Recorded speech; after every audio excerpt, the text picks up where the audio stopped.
off today with a win at Carlton. Do you think that we'll be ending today with a win at Carlton?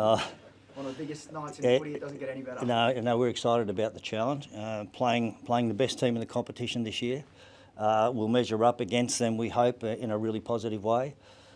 We've had a few out with injury. We've got a few in. There's 5 or 6 changes. So, our depth is certainly being challenged, but we're all looking forward to testing ourselves. Just on the depth there, are you confident, do you think at the moment, that it's settled enough, and Patrick Cripps in particular coming back in fit enough to take on the best in the league at the moment? The best way I can answer that is our medical team think he's fit. So I'm assuming everyone is fit, of course, and they'll play at their very best and play good footy.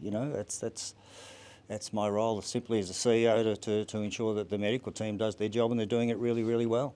Bossy said yesterday that there is a bit more meaning when it's Carlton, Collingwood. Yeah. You admitted that. How important is tonight, though, for the club to, whether it's a win or loss, but really show the improvement that's taken place so far this season? Yeah, I think over the past 5 or 6 weeks, particularly the last couple of weeks, probably the last 2 or 3 weeks, we have demonstrated how we've improved. With the contested ball, our defence, our effectiveness inside 50, our interception, all those things have improved dramatically. If you ask me how that happened compared to the previous 6 weeks, I'd say I don't know. But and if you did know, you'd probably be a millionaire. So I think we've done very well and proved ourselves to some extent over the last 6 weeks. But as you point out, it's the next 6 weeks is going to be really important. You were really strong in backing and defending, I guess, Bossy, in the early days. Do you think that's been almost validated in the last 5 weeks? Whether it's validated or not, not a key thing for me. It's our belief within our club is that Vossi's a great leader, and he's admired and respected by the players. He has great engagement with the players. So there's a lot of outside noise, and there was that. Whilst we heard it, we didn't pay a lot of attention to it. For us, it was what we're doing internally. And interestingly, we carried out a few metrics, and as you do every 6 months in footy clubs, we do, and the engagement is really, really high here, as high as I've ever seen it in any club over 30 years. And that was going through the bad times as well. So the indications are good, irrespective of the outside noise. Tom De Koning, 2-year contract extension. It's big news for the club. Yeah, no, it's outstanding. That's me, I'm sorry. It's alerting me to an AFL, so anyway. Big news for Harry at such a young age. Sorry, Harry, where am I? Tom De Koning. Sorry, it's big news for Tom and for us. It was quick in the end. It was interesting. And we're really pleased that it gathered momentum over the last 48 to 72 hours. So very pleased we've got Tom. Tom's pleased. He's got a 2-year contract, which will take him to free agency, and it will be up to him what he wants to do then. We acknowledge all of that, but we think that he will love his next 2 years here and he'll stay here for his career. The word was that there was a 7-year deal on the table at another club. How did you convince him to sort of stay at the Blues on a... I don't know about those things, in terms of other offers.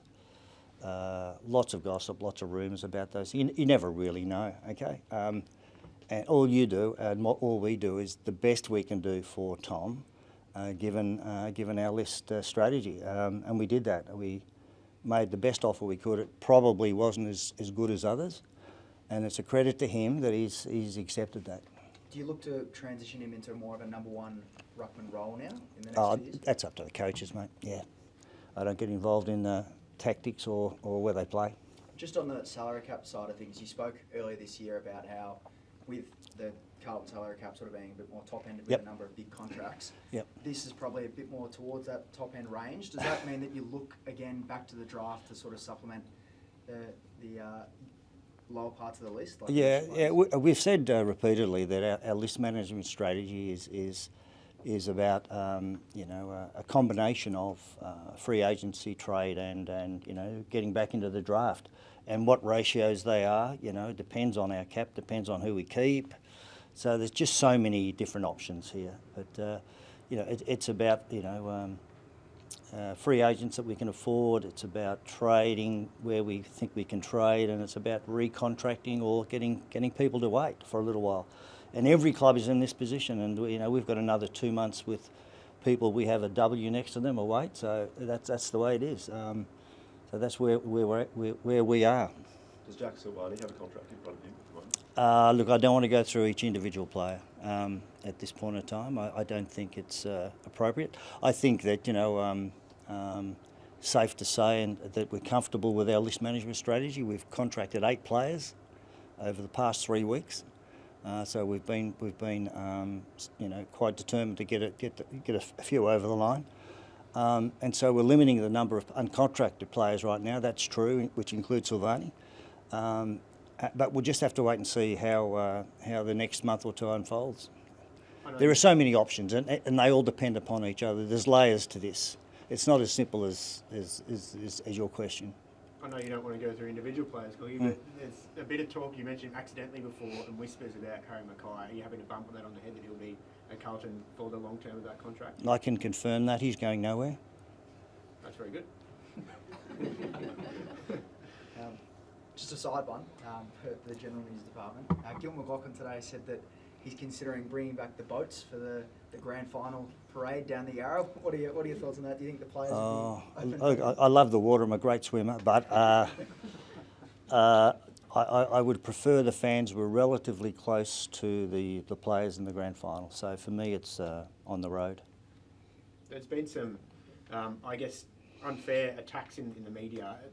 Is Luke Sayers still part of the decision making in here, despite what's going on with PwC, and how is he sort of operating at the moment? Luke's the president until at least the end of next year, and and he's been performing that role wonderfully and at 100% diligence.